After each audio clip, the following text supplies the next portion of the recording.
여러분, 문재인 정부 시절 보유세라고 이야기하는 재산세와 종합부동산세 장난 아니게 올렸죠. 그래서 이게 국민들 사이에서 문재인 정부의 세금은 세금 폭탄이었다, 이렇게 공공연히 이야기를 했습니다. 특히 말입니다. 보유세 중에서도요, 종합부동산세에 대한 폭탄은 이게 부자는 뭐 적폐 세력으로 삼아서 무조건 세금 더 내라, 이렇게 찍어버렸다, 이렇게 생각을 합니다. 그랬더니 말입니다. 여러분, 이거 한번 보세요. 종합부동산세에 대해서 불복해서 말입니다. 조세 심판 청구를 하는 사람들이 얼마나 많아졌는지 말입니다. 전년 대비 무려 말입니다. 125%가 아닙니다. 이거 125%가 아니고요. 12%도 아닙니다. 12.53%도 아닙니다. 1253%입니다. 1253%. 이 정도면 여러분 조세 저항이 시작됐다고 이야기할 수가 있겠죠. 오죽했으면 문재인 정부가 이게 국민들의 어떤 삶까지도 망가뜨렸다, 이렇게 이야기할 수 있잖아요. 여러분, 조세 심판원의 불복 청구 증가율이 1253%예요. 장난 아니잖아요. 이런데 이걸 말한다고 제가 꼴통 보수라서 신고해야 된다, 뭐 트래픽 잼이 걸려서 방송이 안 된다, 이런 게 말이 되나요? 제가 진실을 알리는 거 아닌가요? 지표에 지표 보세요. 지표에 진짜에 진짜. 여러분, 이 종부세 심판 청구하는 거 보세요. 2021년 기준입니다. 284명입니다. 284명.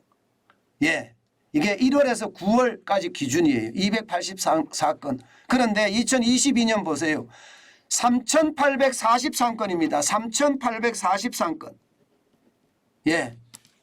2020년에 비하면 얼마예요? 168건에 비해서도 어마어마하죠. 이게 뭐 1200 뭐 몇 건이 1250% 이런 게 아니에요. 이제는요 어마어마하게 늘어납니다. 2017년 41건입니다. 2016년 176건이에요. 보통 말입니다. 80건 60건이 기본인데 3,843건이면 이거 어마어마하게 증가한 거 맞죠? 이게 여러분 문재인 정부의 실상입니다. 국민이 그만큼 말입니다. 불복을 하고 있다는 뜻이에요. 국민의 저항이 그만큼 크다는 뜻입니다. 저는 이것을 보면서 국민에 대해서는 오로지 하나도 생각하지 않고 이념에 사로잡혀서 나라 경제를 망쳤다. 저는 이렇게 이야기합니다.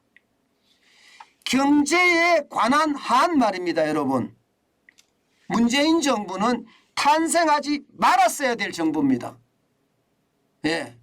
이게 시장 경제를 완전히 좀먹은 그런 정부거든요. 이런 정부 여러분 있어야 됩니까?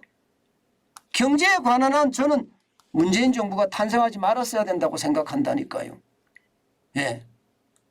뭐 노딱을 붙든 말든 마음대로 하시라 그러고 저는 제가 있는 지표를 가지고 그대로 이야기하겠습니다. 여러분 보세요. 종부세가 얼마나 많이 늘어나는지. 2018년에 여러분 1조 9천억 원이었습니다. 1조 9천억 원. 2022년 전망치는요 6조 8천억 원이에요. 진짜 많은 사람들이 최악의 상황을 맞고 있는 것 아닙니까? 여러분, 우리가 세상을 열심히 살잖아요. 진짜 열심히 살면 서울에 집 한 채 마련하는 게 일반적이에요. 진짜 열심히 살면요. 저도 마찬가지예요.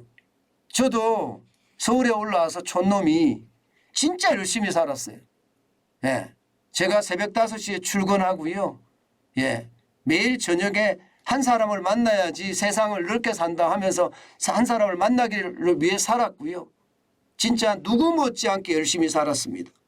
제가 회사를 그만두고도 국밥집을 3년 동안 운영하면서 말입니다.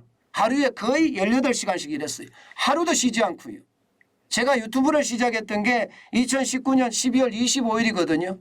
그때부터 지금 3년이 돼 가는데 마찬가지로 하루도 쉬지 않고 하루 3시간씩 방송했습니다. 예. 그렇게 열심히 사니까요. 집은 한 채 살 수 있더라고요. 집은 한 채. 예. 그러면 여러분, 그다음부터 집을 한 채 사고 나면 이제 노후를 살 수 있게끔 뭔가 있어야 되잖아요. 그죠? 뭔가 버려야 될 것도 있어야 되잖아요. 그런데 세금으로 다 뺏겨요. 세금으로. 나라의 월세 산다고 그러잖아요. 나라의 월세. 나라의 월세. 지금 현실이에요. 그런데 이 종부세 말입니다.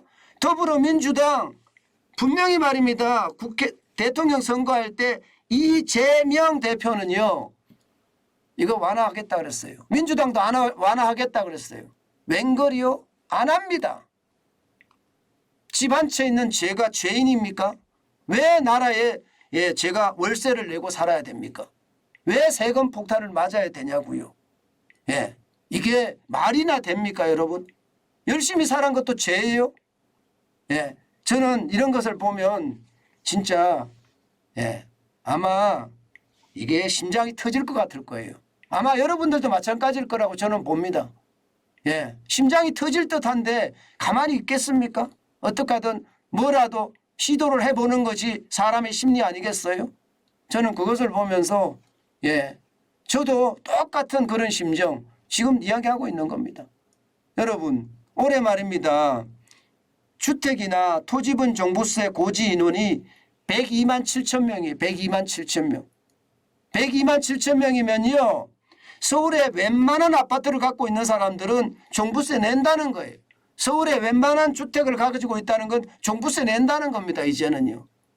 예, 여러분 2017년까지만 하더라도 종부세 내는 사람들 40만 명밖에 안 됐어요. 그런데 지금은 2배가 더 늘었죠. 2.5배 늘었죠. 예, 102만 7천 명이니까.